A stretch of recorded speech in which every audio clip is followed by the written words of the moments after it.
இன்றைக்கி நம்ம daily use பண்ணுற 10 சென்டென்சஸ் தான் பார்க்க போகிறோம். வாங்க பார்க்கலாம்.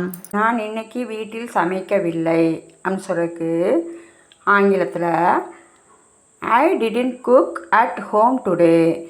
ஐ didn't cook at home today.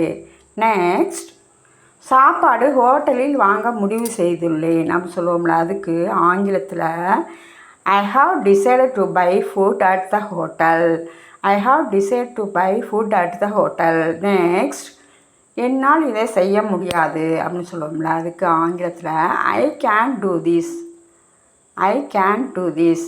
Next, எனக்கு மட்டன் பிரியாணி தான் பிடிக்கும் அப்படின்னு சொல்கிறதுக்கு ஆங்கிலத்தில் I like mutton biryani. I like mutton biryani. இது மலிவானது அப்படின்னு சொல்லுவோம்ல, அதுக்கு ஆங்கிலத்தில் this is cheap.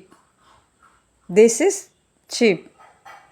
Next, அது விலை உயர்ந்தது அப்படின்னு சொல்லுவோம்ல, அதுக்கு ஆங்கிலத்தில் that is expensive.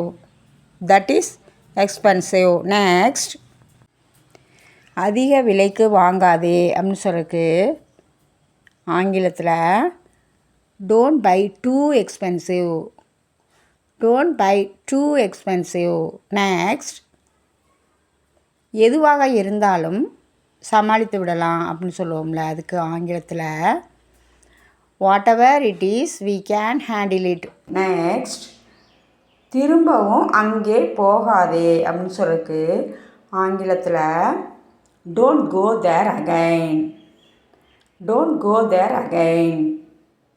Next, ஒரு தடவை மட்டும் போ அப்படின்னு சொல்லுவோம்ல, அதுக்கு ஆங்கிலத்தில் just go once. Just go once. Thank you. இந்த வீடியோ உங்களுக்கு லைக் பண்ணுங்கள், ஷேர் பண்ணுங்கள், நம்ம சேனலை சப்ஸ்கிரைப் பண்ண மறந்துடாதீங்க. தேங்க்யூ.